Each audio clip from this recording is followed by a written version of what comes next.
নমস্কার বন্ধুরা, অভিকথা ইউটিউব চ্যানেলে সবাইকে স্বাগত। একটা লম্বা বিরতির পর আবার নতুন করে শুরু করলাম। আশা করি সবাই ভালো আছেন। আজ যে গাছটিকে নিয়ে আলোচনা করব, এটি একটি লতানো ফুলের প্রদানকারী একটা গাছ।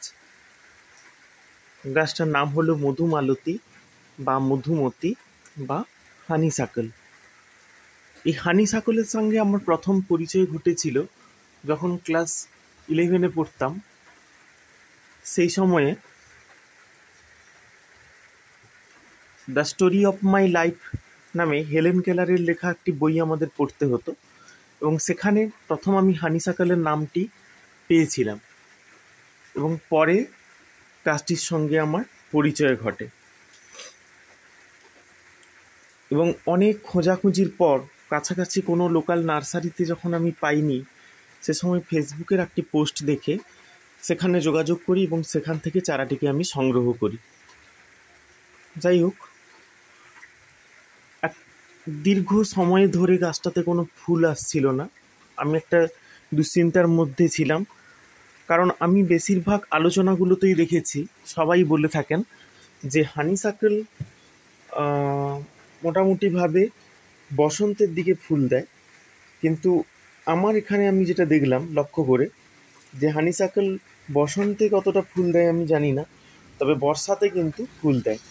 আর বর্তমানে বর্ষাকাল চলছে, বৃষ্টি প্রচুর পরিমাণে হচ্ছে, তো সেই বৃষ্টির জল পাওয়ার পর থেকেই কিন্তু গাছটাতে ফুল হতে আরম্ভ করলো। একটা মিষ্টি গন্ধ ফুলটাতে রয়েছে। ফোটে যখন প্রথম একদম ধবধবে সাদা রঙের, এবং পরে এটা হচ্ছে ধীরে ধীরে হলুদ রং হতে আরম্ভ করে। কোনো কোনো ক্ষেত্রে আবার একটু লাল আভাও দেখা যায়। এইরকম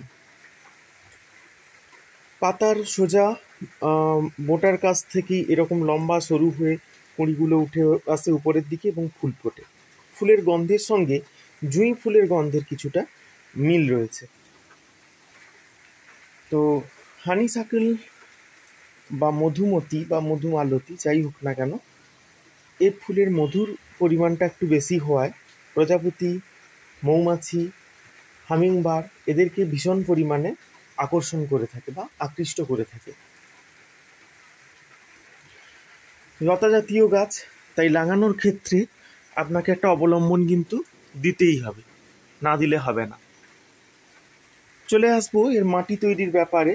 হ্যাঁ, প্রথমে বলে নিই টবের কথাটা। এটা হচ্ছে 6 ইঞ্চি সাইজের একটা টব। তো এরপরে একে আমি সরাসরি আর 8 ইঞ্চিতে দেবো না, একদম 10 ইঞ্চির টবে একে আমি ট্রান্সফার করে দেবো। মোটামুটি 10 থেকে 12 ইঞ্চির টবে রাখলেই হয়, তবে শুরুটা আপনি 6 ইঞ্চি বা 8 ইঞ্চির টব দিয়ে শুরু করবেন। মাটি বলতে এই গাছের মাটি তৈরির কোনো ঝামেলা নেই। আপনি নর্মালি মাটি এবং বালি মিশিয়ে একটা মিশ্রণ তৈরি করে তাতে রোপণ করতে পারেন, এবং সামান্য একটু গোবরের সার দিলে খুব ভালো। কারণ যেহেতু আমরা টবে রাখবো, সেক্ষেত্রে একটু ছোট জায়গার মধ্যে রাখার জন্য এদেরকে পর্যাপ্ত পরিমাণে খাবার দিতে হয়, এবং ওইটুকু যদি আপনি করতে পারেন তাহলে আপনাকে কিন্তু আর কোনো যত্ন নিতে হয় না। জলটা সবসময়ের জন্যই দিয়ে রাখবেন, কারণ মাটি ভেজা ভেজা রাখাটা খুব দরকার যে কোনো গাছের ক্ষেত্রে। জীবন ধারণের জন্য জল ছাড়া তো বাঁচানোই যায় না, এইটুকু করতে হবে।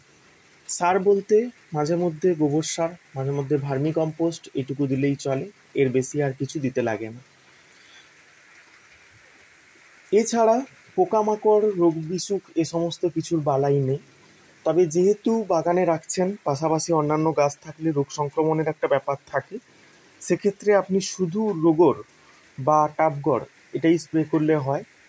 ফাঙ্গাস লাগার কোনো ব্যাপার নেই, তবে যদি কাটাই ছাঁটাই করেন সেক্ষেত্রে একটু ফাঙ্গিসাইড স্প্রে করে দিতে পারেন আপনার ভালোর জন্য, আপনার বাগানের ভালোর জন্য। পর্যাপ্ত পরিমাণে রোদ দরকার, অর্থাৎ রোদে যদি সবসময় রাখতে পারেন খুবই ভালো। রোদ ছাড়া ফুল পাবেন না, এটা বাস্তব কথা। এছাড়া এই গাছের আর বিশেষ কোনো কিন্তু পরিচর্যা নেই। যাদের হাতে সময় কম, যারা লতা জাতীয় কিছু গাছ লাগাতে চান যেগুলো থেকে একটু সুগন্ধি ফুল পাবেন এরকম আশা করেন, হাসনুহানার পাশাপাশি জুঁই ফুলের পাশাপাশি বা বেল ফুল, কামিনী ফুলের পাশাপাশি, শিউলির পাশাপাশি আপনারা কিন্তু এই গাছটিকেও রোপণ করে দেখতে পারেন। খুব খাটনির কিছু নেই, কোনো যত্ন পরিচর্যার ব্যাপার নেই, একবার রোপণ করে দিন, মাঝে মাঝে খাওয়ার দিন। আর যাদের মাটিতে জায়গা আছে তাদের তো কোনো ব্যাপার নেই, একটা ছোট করে মাচা তৈরি করে দেবেন, ব্যাস ওতেই হবে। এই ছিল হানিসাকেল বা মধুমালতী বা মধুমতি সম্পূর্ণ পরিচর্যা। ভিডিওটি যদি ভালো লেগে থাকে তাহলে অতি অবশ্যই লাইক, কমেন্ট, শেয়ার করবেন, নিজেদের বন্ধুদের সঙ্গে শেয়ার করবেন, যাতে আমার এই ছোট্ট চ্যানেলটা আরও ধীরে ধীরে এগিয়ে যায়। আপনাদের আশীর্বাদে, আপনাদের ভালোবাসায়। সবাই ভালো থাকবেন।